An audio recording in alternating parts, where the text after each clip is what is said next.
बाउ म सहर जान्छु हो। किन जान्छे सहर? सहर गएर व्यापार गर्छु।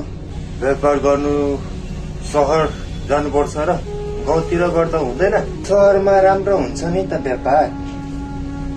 अनि सहर गएर चाहिँ के व्यापार गर्छस्? एउटा सानो फास्टफुड खोलौँ भनेको। तँलाई जे मन लाग्छ त्यही गर। लगानी चाहिरहेको छ त्यही भएर। कति? बेसी होइन, त्यही 3-4 लाख जति। 3-4 लाख? कहाँबाट ल्याउनु त्यत्रो पैसा? खै यसो यताउता खोजी हेर्नु न। आजकलको केटाकेटी देखि पनि वक्कै लागेर आउँछ। सबै सहरतिर पस्छ। गाउँघर सबै रित्तै बनाएर गए। अब त पनि जान्छस्? अब त पनि जाने ठानेकै होला। तेरो आमा आएपछि सल्लाह गरौँला।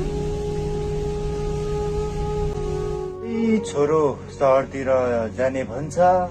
किन त? आफ्नै बिजनेस गर्ने अरे हौ सहरतिर। सहरमा गएर चाहिँ के गर्छ अरे? ओ फास्ट फुड खोल्छ अरे। 3-4 लाखको चाहियो भनिरहेको छौ। राम्रो हुन्छ भने त जाओस् न। अब देशमै केही गर्यो भने त ठिकै छ नि, विदेश त जानु पर्दैन। छोरा पनि त्यसमै हुने, हामीलाई पनि राम्रै हुने। त्यसकै बाजेकोमा बसे पनि भइगयो। हेलो बाउ, म बाजेकोमा पुगेँ है। ल ल। अनि कहिलेदेखि सुरु गर्छस्? अब कोठा भेटिएपछि सुरु गर्नु पर्ला। ल ल। खै आमालाई दिनु त। ल केटा बोल्छ अरे। हेलो, दर्शन आमा, म बाजेकोमा पुगेँ है। ल, अनि राम्रैसँगले पुग्यो होला नि?